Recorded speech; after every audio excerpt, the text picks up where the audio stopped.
Okay, I got over 5 gigs now, so I can continue recording.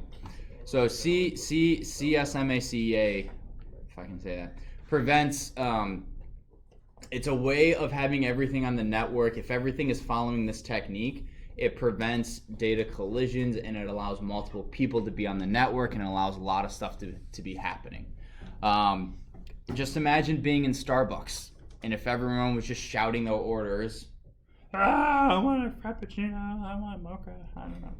Right? If you could just imagine the chaos that would be. How many people would actually get their drink the way they wanted it? Yes. 1 out of 10,000 due to random luck and chance? Probably. Something like that.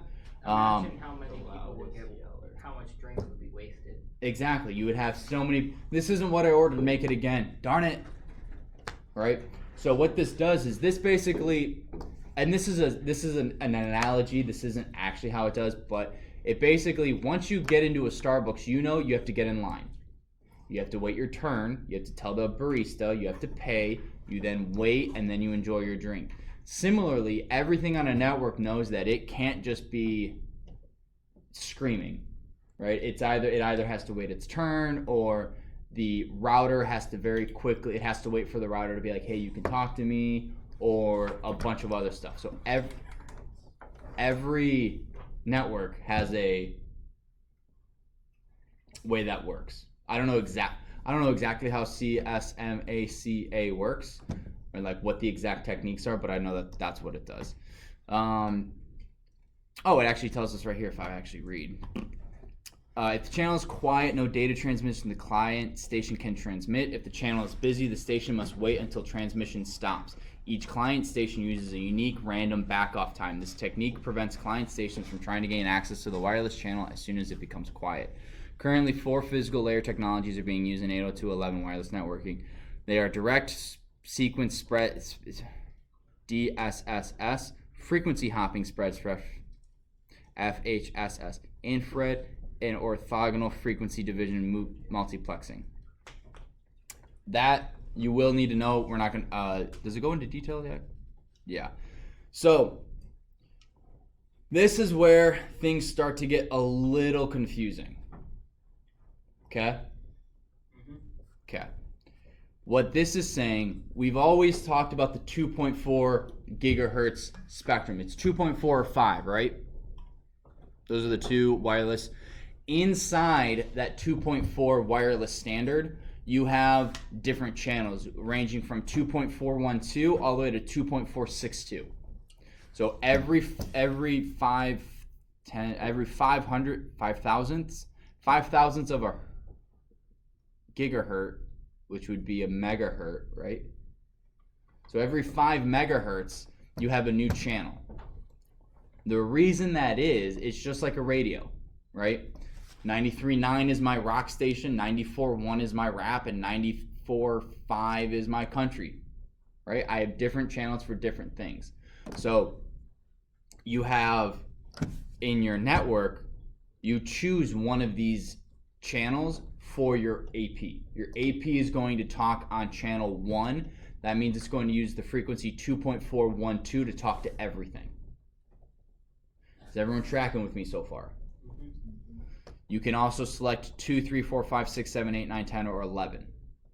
Now, there is only 3 channels that do not overlap with each other. 1, 6, and 11. And the reason that is each channel has a frequency width of 20 megahertz.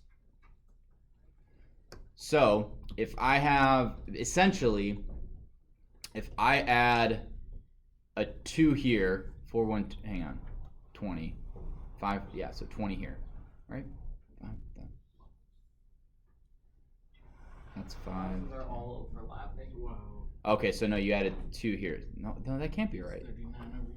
Oh, no, it's what we already put 2. Frequency. Okay. Long story short, 1, 6, and 11, those are the 3 non-overlapping channels. If you're on any channel in between 1 and 6, you're going to have interference from both. If you're on any channel between 6 and 11, you're going to get interference from both 11 and 6. If you're only on 6, you'll only get interference from 6 or anything that's on in between, anything that's within a certain amount. So right here, this is our Wi-Fi analyzer. This is the current. This is the employee network, teacher network, staff network. There is some information, there's some APs on channel 1, there's some on channel 6, and there's 0 on channel 11. So see how far, this is a 6, 7, 8, goes just past 8. And if I were on 11, it would go 10, 9, and it'd fall right in the same, right, it'd fall right in here. That should be interfering. I don't know why it's not. Oh, no, they don't interfere. If I were on 5, I would be interfering with 1 and 6. Does that make sense? Yes, no, maybe so. Yes. So this is why when you go home and you download Wi-Fi Analyzer and you log onto your network and you look, if you see, where does it tell me the names? Can I have it tell me names? 5 gigahertz, I don't want the graph, view. Here we go, SSID.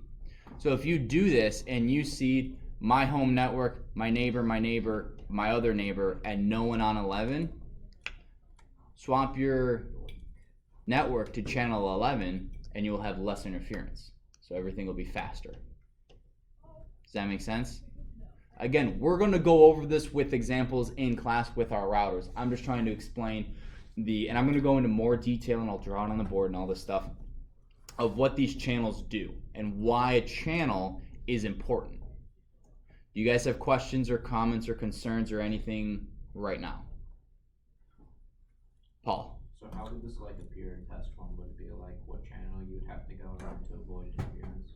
Yeah, so one would be, what are the 3 channels that are non-overlapping? 1, 6, 11, 2, 3, 4, 6, 7, like something like that. So you only need to know what channels 1, 6, and 11. I may say, if I'm on channel 4, what are the channels that I have interference on? So what you'll need to know is, you basically, if you're on channel 4, you're going to be interfering with channels 5 and 6 and 3 and 2. So it's the 2 channels on either side. So does that make sense? That sort of I don't know why I was looking at Nikki. Does that make sense? Okay. And it may be, I see 6 SSIDs on channel 1, 4 on channel 6, and I see 1 on channel 11. Which should I put my network on? Channel 11, because it's there's the least amount of interference. So why do they have all those in between channels instead of just having 1, 6, and 11?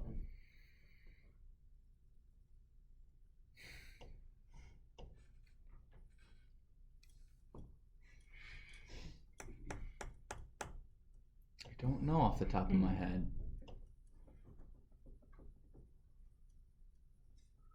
If I had to guess,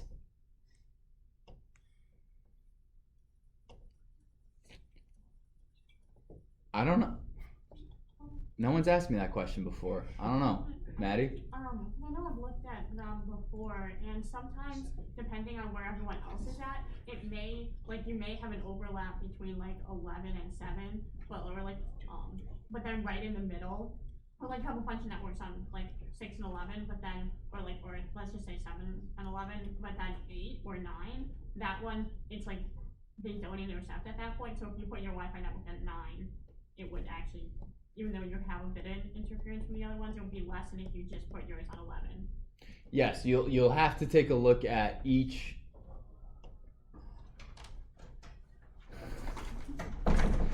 Yes, if you have 10 SSIDs on 1, 10 SSIDs on 6, and 10 SSIDs on 11, it may make more sense to put your network in between them, because you're less likely to get interference. You're going to get less interference from 20 networks as opposed to more interference from 10. So really, you'll have to sit down with this app take a look at it, test it. Am I faster? Check my ping speeds, that sort of stuff, interference. So that's a fair point. Sometimes it does behoove you to put on a channel that's not 1, 6, or 11. So these are just the frequencies. All you need to know to figure it out, you start on 2412 and you add 5 to each one. So if I were to say channel 6, you would start 2.412, and then you just add 5, 10, 15, 20, 25. Okay, we're going to cover that more. Here's the non-overlapping channel spectrum in the DSSS. Means a sequence. I forgot about this. This is what you use at home. Probably is not this frequency hopping spread spectrum. It's probably this direct sequence spread spectrum.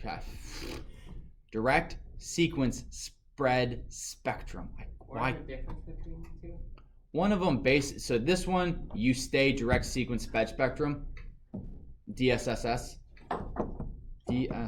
yes. You stay on that channel. FHSS, you jump. And it's determined by a number sequence that randomly, it's a pseudo-random number. All of you guys took programming except you, but I'm sure you know computers can't do true random. Yeah. Okay. That's all it is. So it looks like it's a random number, but if you know enough about the computer, if you know enough about the technology, you can figure out the way it works. Just like in Python, when I said don't use random as a security thing because it's easily figured out, use security? I can't remember, but there's another module that's specifically meant for security if you're using Python. So what this does, pseudo-random means a sequence appears to be random, but in fact it does repeat after some lengthy process of time. FHSS uses 79 channels, each 1 megahertz wide, in the ISM 2.4 gigahertz band. What that basically means is that it jumps in between 1 and 79, and it jumps between them to send information. As opposed to, I'm on channel 1, I'm staying on channel 1.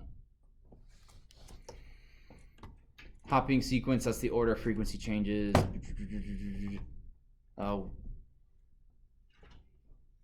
This one's...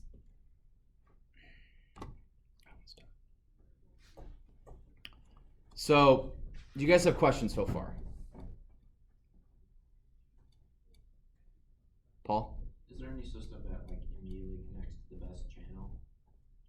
Yeah, you can set your access point to auto and it will pick, but that doesn't mean it always picks the best one.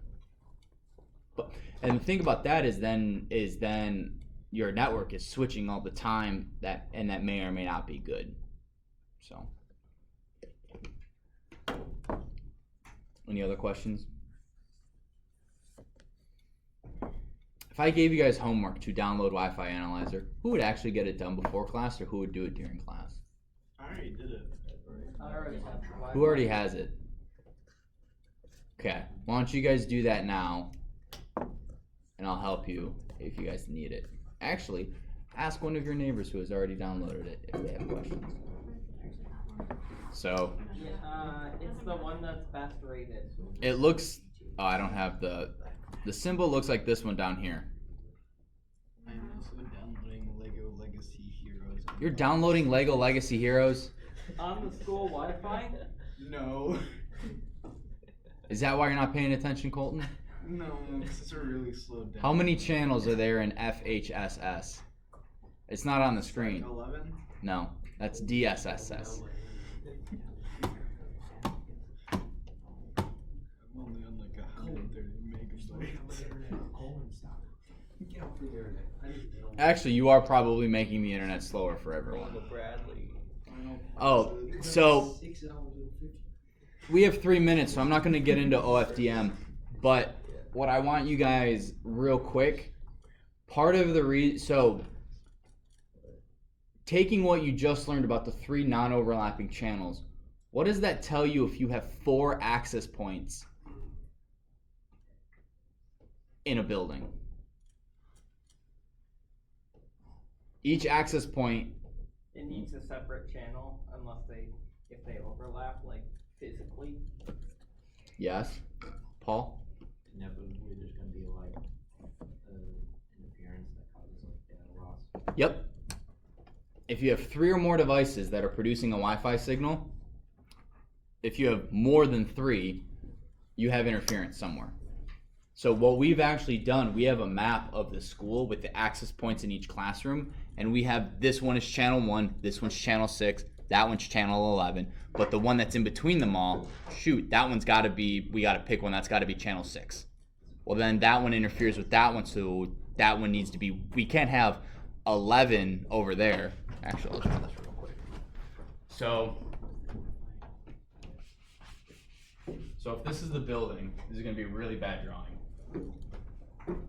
Here's our hallway. Oh wow. It looks like a sandwich. So there's a classroom, there's a classroom, there's 2 classrooms. Here's a really big classroom. And there's 2 classrooms, It's a hot right? dog. So if we have an access point in each one of these, oh darn it.